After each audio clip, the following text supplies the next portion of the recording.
इधर जो मराठा संस्कृति में हम देखते हैं कि छत्रपति शिवाजी ने उस नीति को समझा और बाद में सरदार पटेल, और उसी का परिणाम ये हुआ कि एक शक्ति बनकर हम उभरते हैं। अगर सनातन को शक्ति से युक्त होना है तो कुछ नीति का पालन करना है। सनातन बोर्ड की इसलिए भी आवश्यकता है क्योंकि इस तरह से भारत के संसाधनों से लेकर हमारे रेलवे की भूमि, हमारे सैनिकों की भूमि, यहाँ तक कि संसद को भी कह रहे हैं ये भी तुम्हारी नहीं है। तब आवाज उठनी चाहिए, आवाज उठनी चाहिए उनकी जो न्याय के लिए कोर्ट के दरवाजे पर खड़े रहे और कहते रहे हम धर्म, नीति और मर्यादा से चलने वाले हैं। इन्होंने हमारे सारे देवी देवता, उनके पास साज भी है, शस्त्र भी है, लेकिन हम लोग उनकी मुरली की पूजा करते रहे, उनके शंख की पूजा करते रहे। हम लोग जो है उनके गदा, चक्र और त्रिशूल आदि की पूजन, सम्मान करना अलग बात है, वो आदत है। तो कम से कम हम ये तो कर सकते हैं कि कानून के दायरे में रहकर हम वो आवाज उठाएं कि जिनका ये देश है उनको उनका अधिकार मिलना चाहिए। ये पीड़ा तो है। गुरुजी, मैं ईश्वर टीवी से हूँ। मेरा सवाल ये था कि जिस तरीके से मैंने अभी पढ़ा कि आप पर्यावरण संरक्षण जो अभियान है उसकी भी आप शुरुआत आप कर चुके हो, अभियान आप चला रहे हैं, तो ये जानना था कि ये अभियान जो है वो अभी कौन कौन शहरों तक पहुँच पाया है? देखिए, पर्यावरण की बात सबसे पहले तो ये समझें कि जो इस समय ग्लेशियर पिघल रहे हैं, ओजोन में जो छेद होने के कारण जो है बीमारियाँ बढ़ने, हम लोग हांगकांग में संस्कार केंद्र तो चला रहे हैं और हमारी चेष्टा है कि जो हमारा शिकागो में और न्यूयॉर्क में जो हमारे वहाँ 2 शाखाएं काम करती हैं, वहाँ संस्कार केंद्र तो हम संचालित करेंगे। गुरुकुल आदि बाहर खोलने का अभी हमारा विचार नहीं है, क्योंकि उसकी संभावनाएं अगर हों और आगे दिखाई देता हो कि इसमें हम पूर्णतः सफल हो सकते तो तभी हम करेंगे।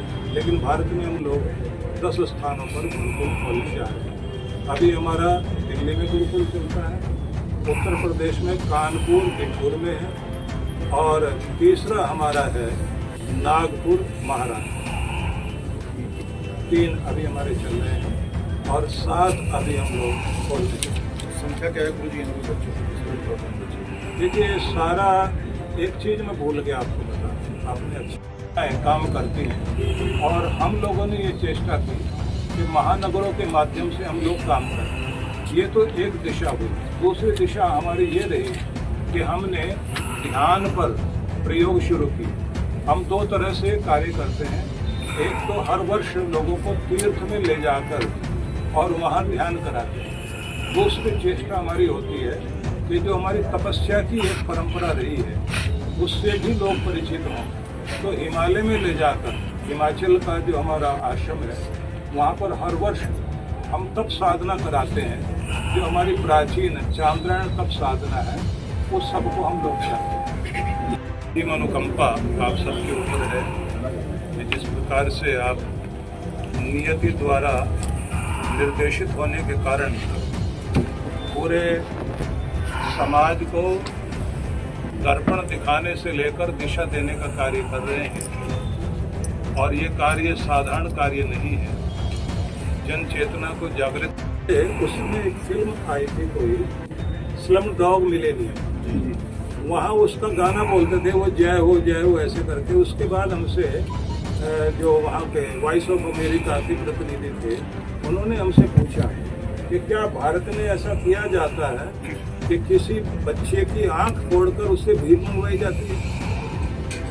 तो मैंने कहा भारत में ऐसा कहीं भी नहीं है, लेकिन कूड़ा कचरा कहीं भी किसी देश में भी हो सकता है। मैंने कहा आपके यहाँ भी होगा। बोले अगर आपके यहाँ थोड़ा सा भी कूड़ा कचरा है उसके लिए आप क्या करते हैं? तो मैंने कहा जैसे, बोले आपके यहाँ अगर लावारिस बच्चे हैं और आपके यहाँ की एक रिपोर्ट है कि लावारिस बच्चे जो है उनको हमारी सबसे पहले सभी से एक ही प्रार्थना है कि 144 वर्ष के बाद ये कुंभ सनातन जागृति के लिए, सनातन एकता के लिए, सनातन शक्ति को बढ़ाने के लिए और जन जन के अंदर संस्कार, धर्म, आदर्श और मर्यादा के गुणों को संचारित करने के लिए एक महान अवसर है।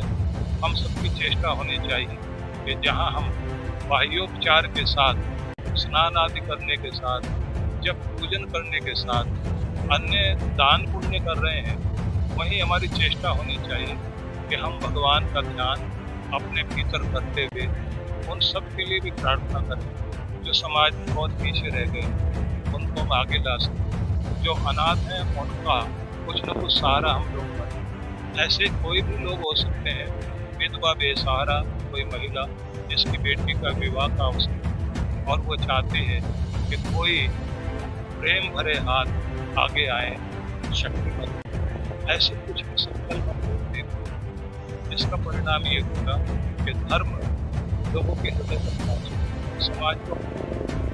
हम लोग वे हैं जो हम लोग प्रार्थना करते हैं कि हे परमेश्वर, सब सुखी हों, निरोग हों, सर्वे भवन्तु सुखिनः, सर्वे सन्तु निरामया। हमारी कामना होती है कि अगर किसी भी घर में कोई उदासी है, उनके चेहरे पर हम लोग मुस्कुराहट देख सकें।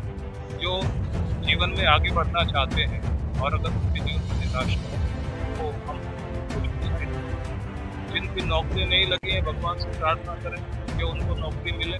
लेकिन साथ साथ हमारी चेष्टा ये भी होनी चाहिए कि हम अपने देश के उत्थान के लिए कार्य करें और विशेष अपने देश के लोगों को सम्मान दें।